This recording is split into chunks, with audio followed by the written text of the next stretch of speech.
শুক্রবার রাতে বরবউতে মিলে চিকেন চাউমিন বানিয়ে খেয়ে দিয়ে ঘুমিয়ে পড়লাম। তারপরে শনিবারের সকালে বাজারের উদ্দেশ্যে রওনা দিতে দেখি 2 শালিক। দরজা খুলে 2 শালিক দেখে আমি তো ভীষণ খুশি।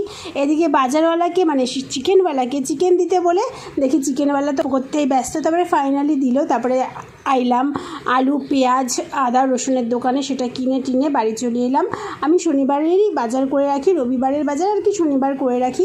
তারপরে সেটাকে ধুয়ে মুছিয়ে জল ঝরিয়ে ভালো করে এবারে ডিপ ফ্রিজেটা তুলে দেবো। আর এদিকে বরমশাইকে আগের দিনের চিকেন চাউ খেতে দেওয়া হয়েছে, আর এদিকে কাজ নিয়ে এসে বসেছে। তারপরে অফিস চলে যাওয়ার পরে আমি রান্নাঘরে চলে এসেছি।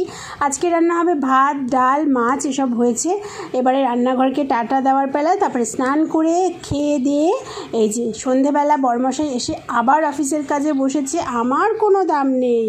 তারপরে সন্ধেবেলা ফাইনালি একটুখানি বরমশাই নিয়ে ঘুরতে বেরোলো, সেটার মিনি ব্লগ পরে আসছে। টাটা।